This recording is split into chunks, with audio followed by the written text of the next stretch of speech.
আশা করি ভালো আছেন। আজকে খুব গুরুত্বপূর্ণ দুটো তথ্য নিয়ে আপনাদের সামনে এসেছি। গত বৃহস্পতিবার এবং গত শুক্রবারের দুটি ঘটনা। গত বৃহস্পতিবার আমেরিকার একটি গোয়েন্দা সংস্থার সদর দপ্তর থেকে বাংলাদেশের সেনা প্রধান জেনারেল ওয়াকারুজ্জামানকে ফোন করা হয়েছিল এবং সেখানে তাকে বাংলাদেশের বর্তমান আইন শৃঙ্খলা পরিস্থিতির অবনতি এবং সংখ্যালঘু নির্যাতন নিয়ে প্রশ্ন করা হয়েছিল।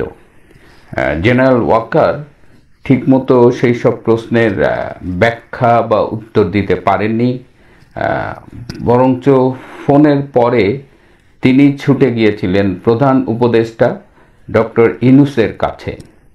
সব কিছু শুনে ডক্টর ইউনূস বাইডেনকে ফোন করেছিলেন।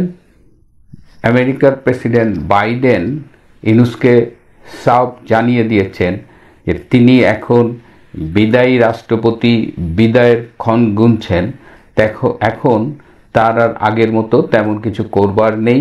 তিনি ডক্টর ইউনূসকে পরামর্শ দেন সব কিছু নতুন করে ম্যানেজ করবার জন্য। এটি শোনার পর ডক্টর ইউনূস বেশ খানিকটা ভেঙে পড়েন। এটি ছিল বৃহস্পতিবারের ঘটনা। শুক্রবার বাংলাদেশের রাষ্ট্রপতি শাহাবুদ্দিন আহমেদ চুপ্পু সেনাপ্রধান ওয়াকারুজ্জামানকে ডেকেছিলেন এবং সেখানে বাংলাদেশের বর্তমান পরিস্থিতি নিয়ে তিনি অসন্তোষ প্রকাশ করেন। তিনি এক পর্যায়ে সেনাপ্রধান ওয়াকারুজ্জামানকে সামরিক শাসন জারি করবার পরামর্শ দেন। সব শুনে জেনারেল ওয়াকার তাকে জানিয়ে দেন এই মুহূর্তে সামরিক শাসন জারি করবার মতো প্রস্তুতি তাদের নেই এবং তারা এটা এই মুহূর্তে পারবেন না। সেই সময় রাষ্ট্রপতি জানতে চান দেশ যেভাবে ধ্বংসের দিকে যাচ্ছে তাহলে সামরিক শাসন জারি না করে এর বিকল্প কি। তাদের আলোচনায় এটাই উঠে আসে, কারণ রাষ্ট্রপতি বারবার বলছিলেন যে তিনি দেশ রক্ষায় যদি ইউনূস সরকারকে সরিয়ে দেন তাহলে সেই শূন্যস্থান কারা পূরণ করবে। এবং সেই আলোচনার এক পর্যায়ে জাতীয় সরকারের কথা আলোচিত হয়।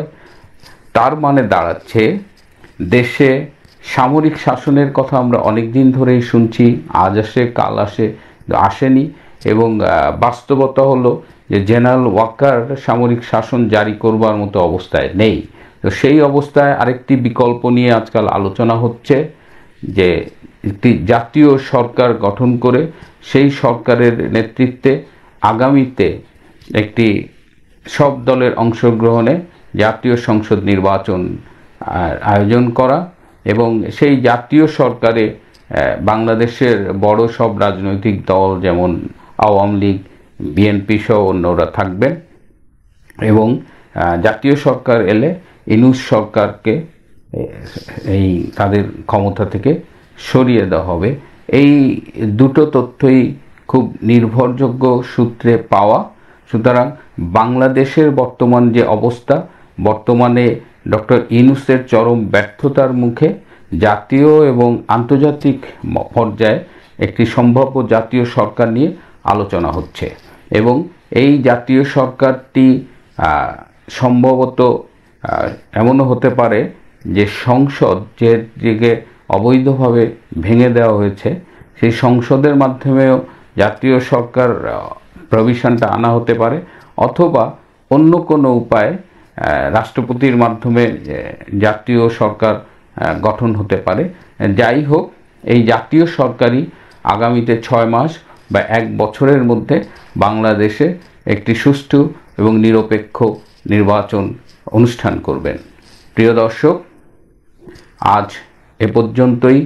বাংলাদেশের যে অবস্থা তাতে আমরা যদি এখনই এর থেকে উত্তরণের পথ না খুঁজি, এবং আপনারা খেয়াল করেছেন যে আজকেই বিএনপির মহাসচিব মির্জা ফখরুল আলমগীর লন্ডনে গিয়েছেন এবং সেখানে তিনি 2 সপ্তাহের মধ্যে থাকবেন।